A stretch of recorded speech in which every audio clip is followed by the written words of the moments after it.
بسم اللہ الرحمن الرحیم۔ حضرت ابو العباس احمد بن منصور رحمۃ اللہ علیہ کا جب انتقال ہو گیا تو اہل شیراز میں سے ایک شخص نے ان کو خواب میں دیکھا کہ وہ شیراز کی جامع مسجد میں محراب میں کھڑے ہیں اور ان پر ایک جوڑا ہے جو سر پر ایک تاج ہے جو جواہر اور موتیوں سے لدا ہوا ہے۔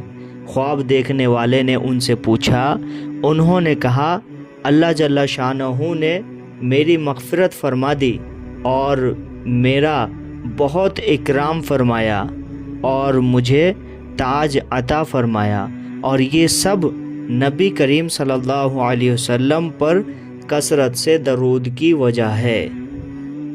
اللہ اکبر! اتنے بڑے اللہ والے، اور ان کو کسی اللہ والے نے خواب میں دیکھا، ان سے پوچھا کہ آپ کا اتنا اعزاز و اکرام کیسے ہے؟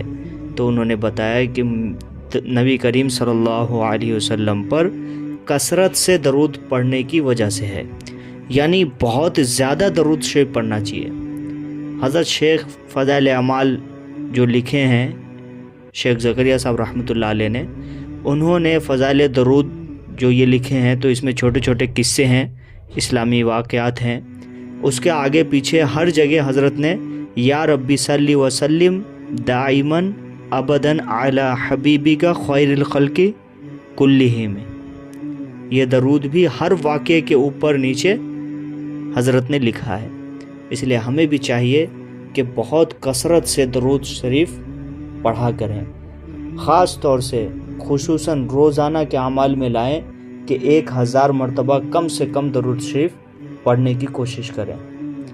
اور ہم نے کہہ بھی بہت لیا، اور ہم نے سن بھی بہت لیا، اور ہم نے پڑھ بھی بہت لیا، بہت سے لوگوں نے پڑھ بھی بہت لیا، لیکن اب وقت عمل کا ہے، عمل کرنا چاہیے۔ انشاءاللہ عمل کر کے دیکھیں گے، بڑا فائدہ ہوگا۔